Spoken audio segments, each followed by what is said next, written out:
when did you get here? I'm like, you said hi to me already.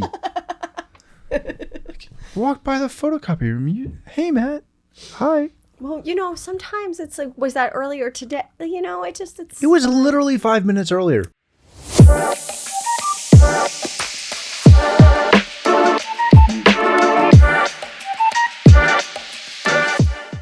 Welcome to another episode of The Matt and Fiona Show. Thank you so much for joining us. As always, go do the things. We are going to kick this one right off. Today, I have no shout outs, no happy birthday greetings. No. It's okay. But it is my favorite time of year. It's cold. Yep. It's hopefully Snow is falling. According to my app, we're supposed to get 3 inches today, which is fantastic. Okay, well, we shall see if they're right or Hopefully wrong. We'll get 6. Ooh, yes. I'd be down with that. Me too. All right. Snow's here. It's cold. Christmas is coming. So we are going to spend today talking about the Christmas season. The most wonderful time of the year. It's upon us. According to my kids. Yes.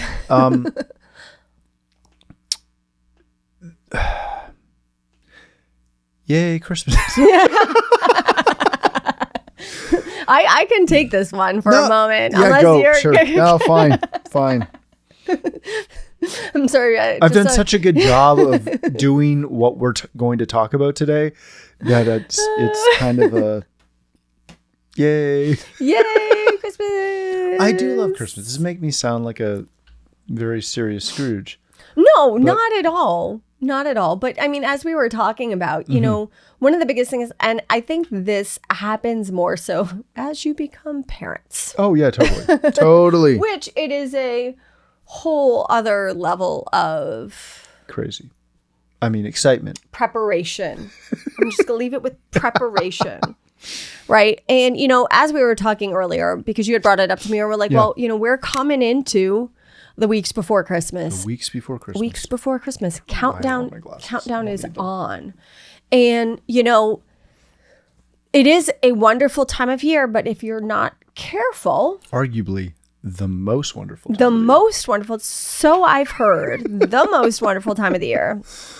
I think that's been mentioned before. Yep.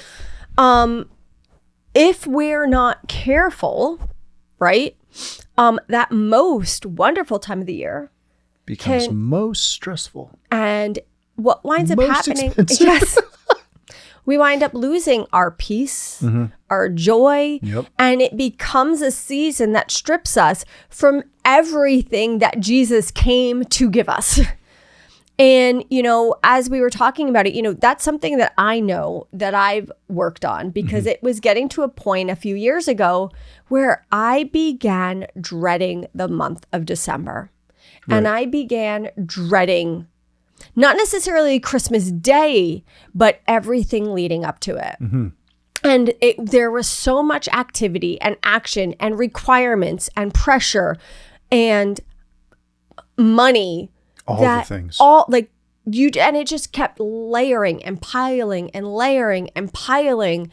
And I realized that Jesus came to give us peace and joy and comfort and safety and blessing and provision and all of that. And what winds up happening when we're not careful, the month of December steals you of all of that. Yep. And I think that is, especially as a parent, and even if you're not a parent, if you're family or you're taking care of aging parents or, all the, family parties that are going on and then the work party and then the school, right? It's constant. If you're not careful, the entire month will become a blur that you can't wait to just get over with.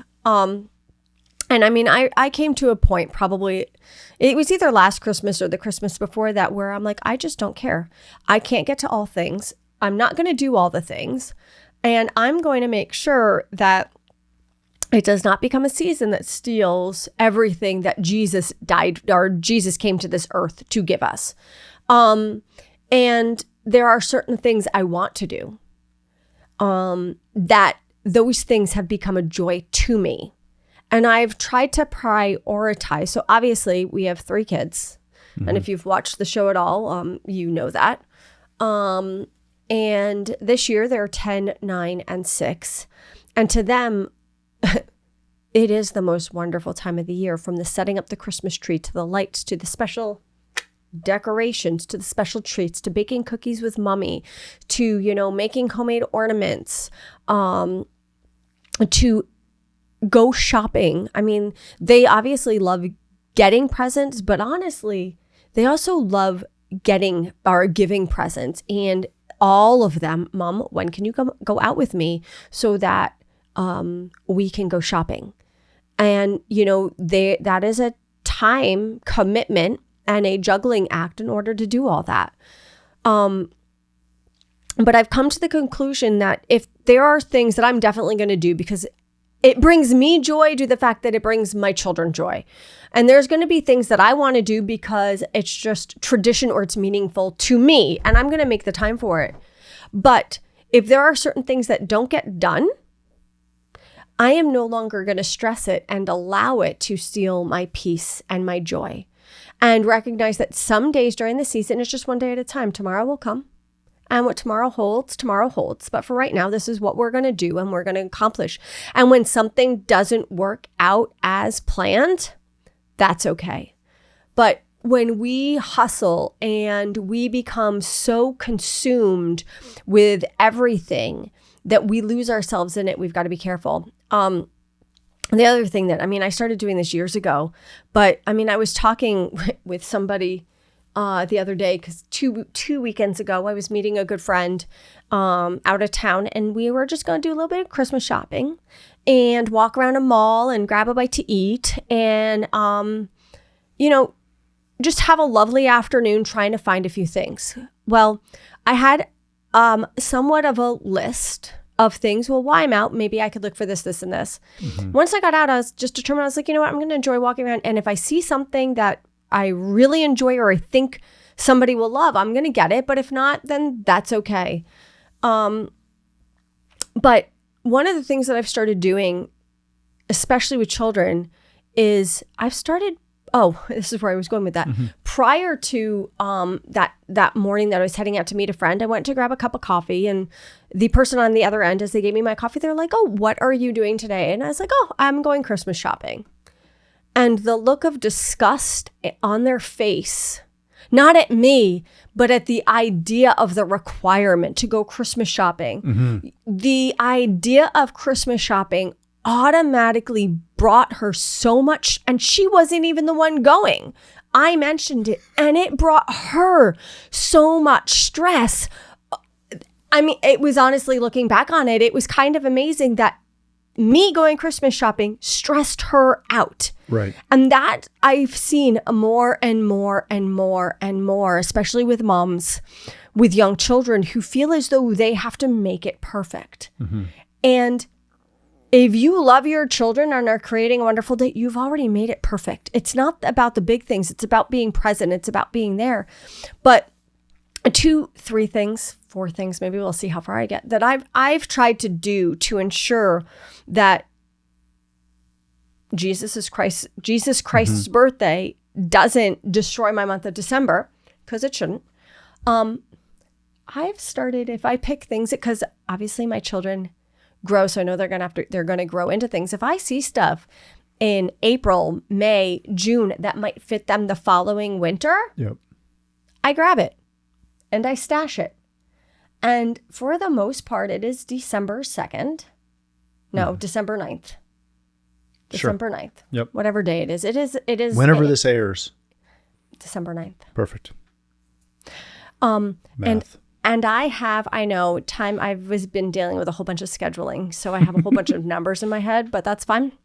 I have the majority of all my Christmas shopping completed, because then I'm not rushing and racing to the very last minute. Mm-hmm. we work on our wrapping ahead of time and we space it out so that it doesn't build and overwhelm us. And it goes back to that proper planning prevents poor performance. Yep. And the more that we plan ahead and prepare, both financially and with our time, then we can allow, and I know there's only about 3 weeks till Christmas now. So if you haven't started already, well, then take this for next year. Yeah. But by planning ahead, by buying presents, by planning ahead, by wrapping, by planning ahead, and kind of having an idea of, for me, which cookies I'm actually going to take time to bake versus the list of cookies that I would love to have.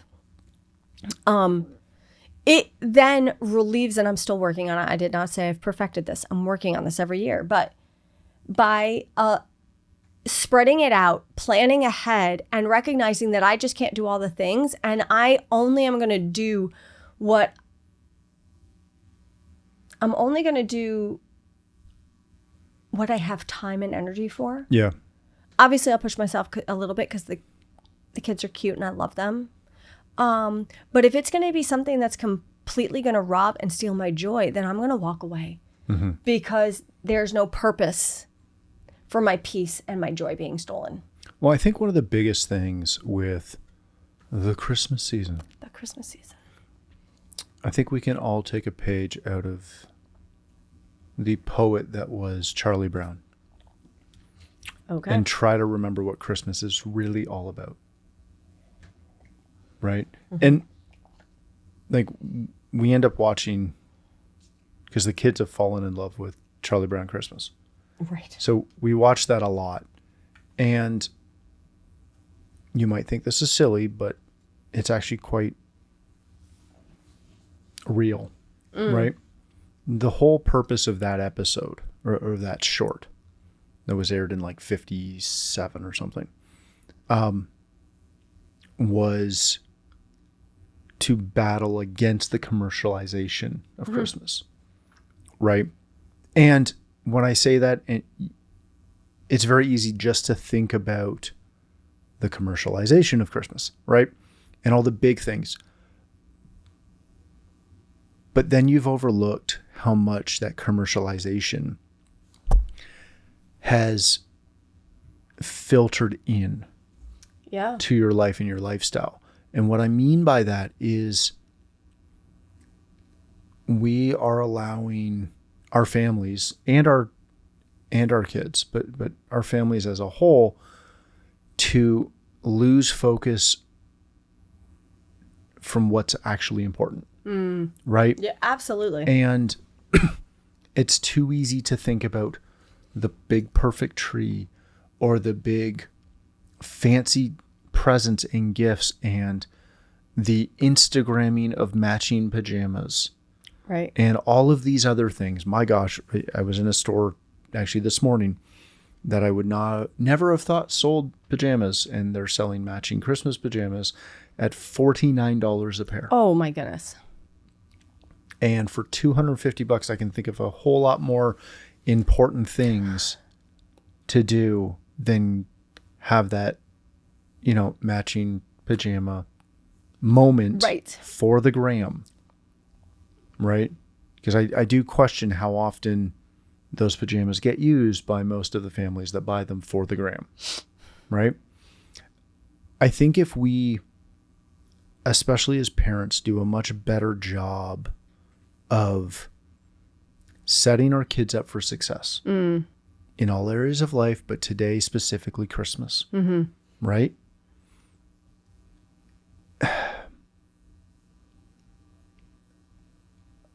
I get disheartened when I hear about what some parents are doing and sacrificing to keep up with the Joneses, right? And again, I'm not saying don't spoil your kids, don't take care of your kids. What I'm concerned about and what I've seen, because in my line of work, I see this a lot. The big, ridiculously expensive and elaborate gifts Right. that are used for a moment. But oh gosh, we can't disappoint Johnny because he really wants one. And all his friends have one. Yeah. Which is not necessary. And again, I'm not trying to tell you how to live your life. You do you. But there are many times I'd like to go back to a simpler time where it's not about having 5,000 things to open. Right. And to have every latest doll and every latest toy and every latest Lego set. Right? But let's focus on the things we can do to make memories. Absolutely. And create bonds with our families. Right? The gingerbread house making, the, winter hikes, the, going to the Christmas tree field place thing and having hot chocolate around a bonfire. Right? Let's cozy up and watch a movie. Well, I was going to say, even simplify it because, our kids, we do way more hot chocolate in the month of December with candy canes. Yeah. In their living room with the fireplace. And it's fun. And in their special Christmas mugs. And I recognize that if you maybe haven't started this in the past, it's hard to get that horse back in the stall. Mm-hmm. Right? But if you don't try a little bit, you're not going to do it. Right. And, I've talked with countless parents over the years who go through the first 3 to 6 months of the year paying off their Christmas bill. Right. Because again, they got to have it. And, something that we started with our kids, which you kind of touched on, was we try to take care of our kids. We try to get them things they want and give them gifts that will excite them. Mm-hmm. We've also taught them that getting socks is great because you need socks. Right. Right? Getting a t-shirt or a sweatshirt or whatever is great because you need it. Mm-hmm. Right? Getting clothes as a gift is awesome because we all wear clothes. Yeah. Right? And, again, this sounds super simplistic and I get it, but I'm to the point where I just get disheartened with Christmas a lot because, and again, I recognize I'm an old soul, right? Mm. But there's a time and place, right? And too often the focus around Christmas becomes the gifts. Well, and the stuff. The purpose. And the parties. The purpose has changed and shifted. Yep. The purpose of what Christmas is has become unrecognizable to most. Mm-hmm. Yep. And, and it's so easy. Oh, yeah. It's so easy to get caught up in it. And honestly, it's virtually impossible not to get caught up in it. Oh, yeah. No, it's very all-encompassing. And it's funny because our two older kids, and again, as parents, being a blessing to them amazing. Is amazing. And to be able to watch them open up with that glee and that joy of that surprise, even if it's just a toothbrush in their favorite color or something that they, essentially prayed for, right? Mm-hmm. Yeah. Big or small, being able as parents to see that joy, which Jesus came for, and that just elatedness is incredible, and it is part of why we do what we do for our children, because being able to bring our children joy in return gives us so much joy. Mm-hmm. But we've also tried to instill the fact that, look, Jesus, when he came, he gave. And giving is the heart of who Jesus is. And we are blessed to be a blessing. And in being a blessing, in return, you yourself get blessed. Yeah. And, with Christmas, it's it's become the little things. But even, I mean, our daughter, because of it, you know, she's made these little index cards and she wants everybody to write out what they want, right? Because, and again, she's made her Christmas list, don't get me wrong, but she's also put the focus on other people. And like every time we're out, she wants to come out with me, like for little things here, so she can look for little other things for other people.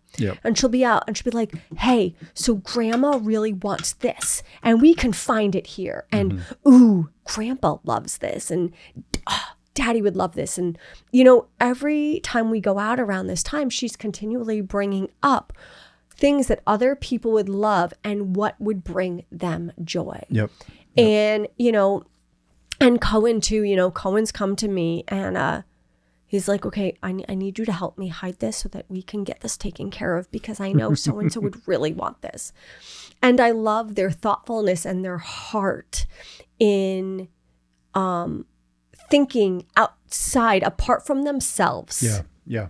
And, you know, and as, you know, I always tell the kids, because they're like, well, mommy, what do you want? And I was like, I know this sounds ridiculous, but honestly, I just want to be with you. I don't need anything other than the joy of being with my family. And I know it sounds cliche, but it's so true. And of course, I love being blessed too and having presents. Like, it's wonderful, but I don't need it. And just being together is amazing. I do watch our youngest, though. He's like, nope, I need gifts. You know, he's 6. It's fine. But it's also interesting how, and we started to see a shift, right? With a lot of people who are recognizing this to a degree. And, you know, they're doing gifts, but they're doing experiences. Right? And that's something that, you know, again, I look at some of the things that we do every year and, you know, some of them are quote unquote Christmas presents, right? But they're experiences. They're things that we get to do together. Memories. That let us, create memories. And, you know, Christmas really is a magical time of year. But I think it's important to not let it get carried away. Right? Not rob and steal from what Christmas is. Yeah. And it's very, very easy to do that. And I don't want to say it's a tough one for me because it's not, but it is, because it's so easy just to default to, I'll just buy you some stuff. Right? Yeah. And I went through a phase a couple years ago where I didn't want anything. And not because I don't like presents, right?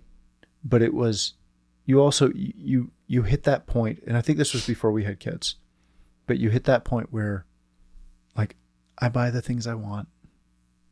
I don't need anything. Right. And once we had kids, especially as they got old enough to try and like get stuff, I don't need them to buy me a chocolate bar. But man, it's adorable when they do. I know. Right? And, you know, again, getting back to those,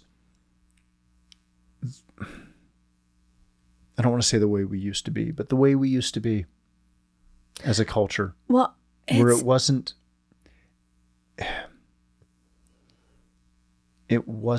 so, gosh, I sound so old. It wasn't so commercialized. Well, I think what it comes down to is, again, that heart of what the season should be. And, you know, one of the things that I've kind of loved about our Christmases is it is not a get up and rush to open presents. Yeah, no. There's breakfast. There's time together. There's coffee, right? And it is, you ease into the morning. Yeah. And at some time, eventually, we'll get to presents. You open some and then you take a break and do something else and then you open some more. But it is not this rush. It's not what the day is focused on. Yeah. The day is not focused strictly on the presents. There's food. There's time with family. There's peace and warmth and joy and laughter. And hopefully snow. And hopefully snow. Yes, please, Jesus. I'm all for that. And if you live in the north, I don't know who wouldn't want snow on Christmas. Anyway, but there's a piece about the fact that Christmas isn't revolved around the presents. It's a big part of the day, but that's not the beginning and the end. Yeah. There's so much more to it. And what I've had to find is leading up to it, I need to make sure that, and this is just something, this was not anything that I struggled with until I became a mom. I wound up the first few years, and maybe it's because our kids were so small, feeling so pressured to do all the things, and not for Instagram because I don't Instagram anything, but just due to the fact that I felt like I had to and I was supposed to. And if I don't, I'm a bad mom, because there's all this pressure from everything around me, everywhere you go. And everybody wants to say, have you done this with your kids? Have you done this with your kids? Have you taken care of this? What about this? What about this? What about this? And all of a sudden I'm getting bombarded on every single corner. And it almost felt as though if I didn't do all the perfect things, that I'm not the perfect mom and I'm not creating the perfect Christmas. And I found out that when I take a step back and I strip myself away from all of that, because it's not about anybody else. It's first and foremost about him. And second of all, it's about my family. And when I take a step back and I do, because what good is a burnt out, fried mom during Christmas season? They're not going to remember all the things we did. They're going to be overwhelmed by a stressed out mom who can't handle their children. And I've realized that that is not the mom I want to be. That is not how I want to spend my December. And that is not how I want to spend my days leading up to Christmas. I want to make it memorable, but I also want to make it impactful. And I want to keep my peace and my joy, because Jesus came to bring me those. And he didn't come to this earth for what the world has created Christmas to be. Yeah. And a lot of times people, I've had the people, well, if it's about Christmas or if it's about Jesus, then why do you even bother giving gifts? Here's the thing. I mean, and this is my take. You can take whatever take you want on it. Jesus came and he gave to be a blessing. So for Christmas, why not? It no longer becomes about the receiving, but if you focus on the giving aspect of it, that is exactly what Jesus Christ did and why he was born on this earth. He gave. God gave his son. It was about the giving. So we don't focus Christmas about the receiving. Yep. We focus it about the giving. And then being grateful. If you receive something, being grateful and having gratitude for the giver. Right. And I think when you can take it and kind of operate it in that fashion, you're not taking away from what Jesus did, but you're accentuating and you're highlighting who he was and why he came. Yeah. But yeah, having your joy and peace stolen goes against everything that Christmas was created to be. So I just want to encourage everybody, slow down. Yeah. Slow down. Have your moments of peace with your family. And if you don't get it all done, it's okay. And if there are things you've done in the past that you're not going to get to this year, and it's going to be stuff that's going to steal your joy, it's okay. If your kids don't have as many presents under the tree this year, it's okay. It's okay. They'll survive. They will 100% survive, but less can sometimes be so much more. Yep. When you get to keep your peace and your joy, and it becomes a time with your family, because a lot of times time is so much more valuable than those things that in a month they will have forgotten about. Yep, very much so. All right, we are going to leave it there. Thank you so much for joining us today. As always, yes. Go do the liking and the sharing and the subscribing. And we will see you next week on another episode of The Matt and Fiona Show. Bye now.